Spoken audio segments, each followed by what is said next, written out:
Good morning, McGraw. Good to be with you today. Happy Ash Wednesday to you. Well, happy Ash Wednesday. I noticed you have me following a whole segment about Food and Feast magazine on a day where I'm having to fast and abstain from meat. So thanks. Thanks for that. Well, you can have cheese and dairy, can't you?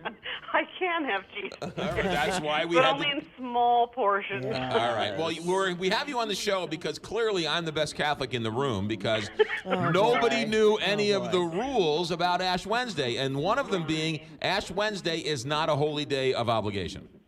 Ash Wednesday today is not a holy day of obligation. But, of course, any good Catholic would be going to Mass today, of course, Sure. or every day if they can fit it in. But no, today's not a holy day of obligation. But I think a lot of Catholics think that it is because today is the day where the priest or the bishop, whoever is celebrating the Mass, imposes the ashes on our foreheads. And those ashes are actually the palm fronds that everybody received on Palm Sunday the year before, and they're blessed. And because blessed objects either have to be burned or buried, the palm fronds from the previous year are burned. That makes the ash that is then imposed on our foreheads today on Ash Wednesday. See that? Learn something new every day. I know. I'm already ahead of the game with you, aren't I?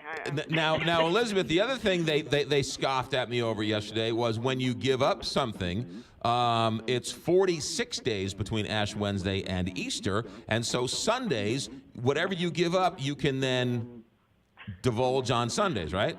You can have for Sundays. Here's the deal. Here's the deal with this. Yes. On my own radio program on one of the other networks, the Catholic Network, we were talking about this the other day, and we were saying, there seems to be some confusion as to whether or not we can partake of that which we have given up on our Lenten journey. Yes. However, Sundays are all feast days. They're all joyous days. And so the running commentary, I think, at the moment is that you can go ahead and do or partake of whatever it is that you've given up on Sundays during Lent. But, of course, if you're really hardcore, just stick with it. Right, but keep it up. Right, if you give up candy, you can have candy then on Sundays. That's the idea.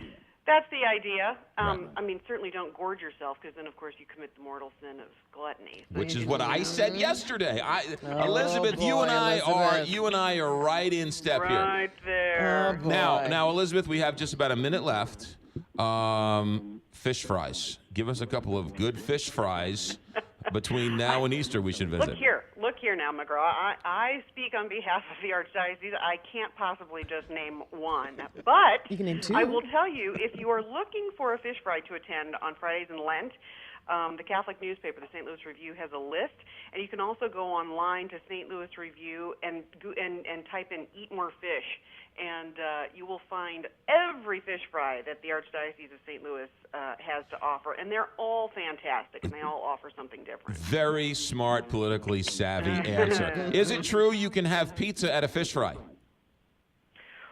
Well, as long as, it's got no meat. amphibians or fish or something on it. How do you feel about sardines? Not a sardine fan. Mushrooms are fine, though, right? Okay. Mushrooms are fine on my pizza. That's fine. Any fungus, you're good with a fungi. How about Elizabeth that? Westhoff, we'll leave it there. Have a good Lent. Thanks for checking in. McGraw, you too. Thank you. 8:58 KT.